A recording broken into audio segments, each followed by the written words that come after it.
Hello VTube, I'm back on here. Back on what I was talking about earlier today, and I've been talking about on and off for the past few weeks in between the Marklets and their bleeding shenanigans. So should we get cracked right on with Julia Hartley that lives above the brewery? Yes, she does.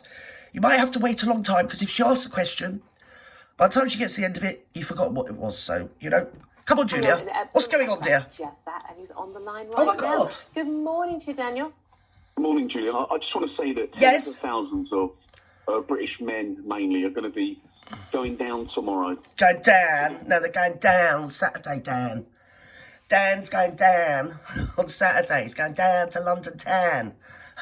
So, what we've got here, we're being invited or persuaded to believe, is Daniel, speaking from Epsom, you know, which is sort of the poor area just outside Windsor, my dears.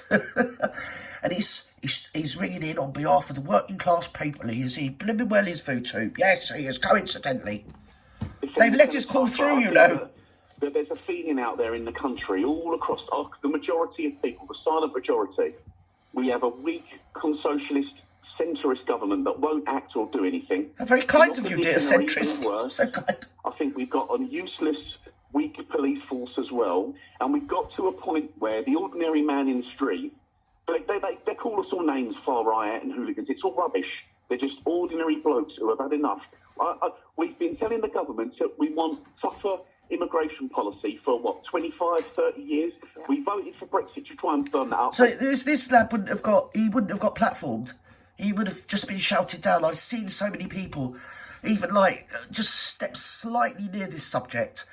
And the interviewer, whatever mainstream it's Legacy or on here on the social media outlets, which are basically legacy media as well now, just shout them down. They're not allowed an opinion. They're not allowed to speak about their own experiences and the running down of their own services and their own communities, which is absolutely diabolical. It really is bad. As I said to you before, go on THERE A Towns, which is a YouTube channel. It takes you all around Britain. It takes you to all these little market towns and little towns that people have heard of but never been to. And you see, in fact, some of them I have been to. It brought a tear to my eye, some of them, because I remember them in happier days when they were thriving. And they're just absolutely run down. The people are beaten down and defeated. There's something going on here, because why is it all of a sudden that they're talking out about the Buddhists, and I'm saying Buddhists in air quotes, right? Because obviously we can't say the real word. Get yourself in trouble, voodoo trouble. So why is it now we're all being invited to other them and to see them like we've been told this week by many a media talking head that they are in fact sleeper cells, you know. They are. We've got Hamas, yes, armed to the teeth with an Nostrum. They're like a fifth column and they get themselves out on the street. Well, if that's true, they've got pre-crime laws. Why don't they go and arrest the leaders of these people and put them on lockdown? So the real protesters who want to protest peacefully could go out and make their point that they'd like to give peace a glance. Do you get me? All we are saying is give peace a glance. Because what's really going to happen is the same. They've brought Steve Lennon back. Tommy Robinson, he's been on X, hasn't he, bless him. I've got a lot of time for him, but I feel he's being played as well. Because whereas the Hamas people, there's quite a lot of them, with poor old Tommy, he is the only one. When the mucky stuff hits the fan, it's always him that gets arrested. Really, it does. Maybe a couple of his what do you call them, minders might get bundled into the back of a van as well. But if they really didn't want any trouble, they would just put these people on lockdown before it goes off on Saturday, and it will be Saturday, so that the people that do want to go and peacefully make their point about ceasefire can do it without upsetting anybody. And the fact that the rhetoric is being ratcheted up, and you've got media talking head after media talking head speaking in the sort of terms that I haven't heard over the airways for a very, very long time. I mean, back to the 70s even, we were never allowed to air these opinions. We were never even allowed to say these opinions. I mean, you can think them, but don't repeat them, and especially not on the airways. You know, these people are unapproachable. And they said, oh, well, you know, they're going out and they're very un-British and they're calling for a jihad. Listen, they've been doing it like clockwork, year in, year out for years, every year.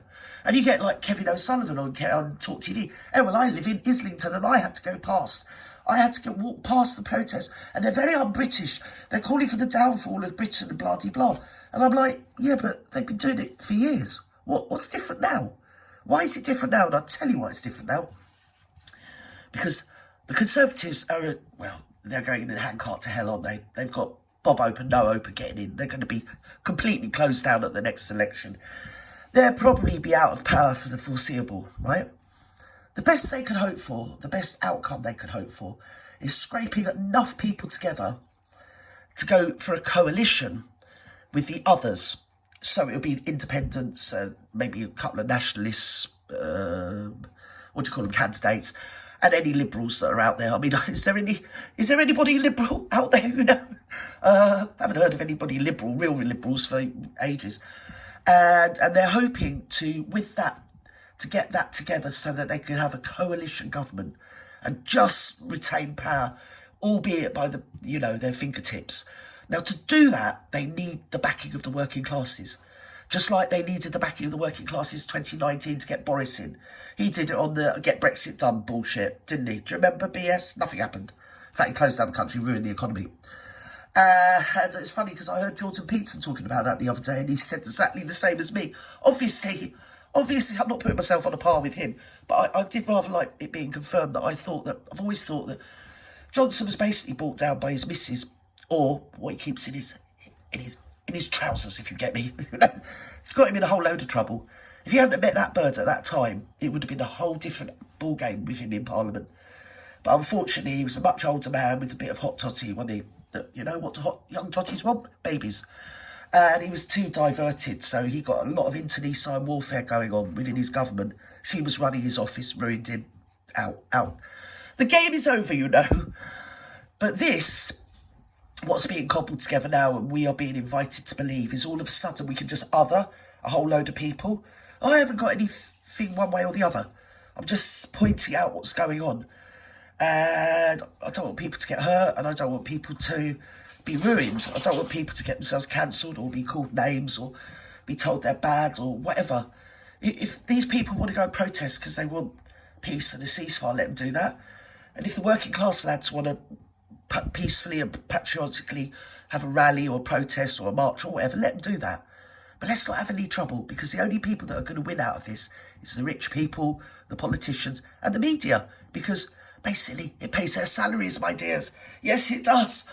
They'll be fighting in the street with the children at our feet and all that old nonsense. Listen, we need to wind our necks in and don't fall for it, because there's a plot afoot.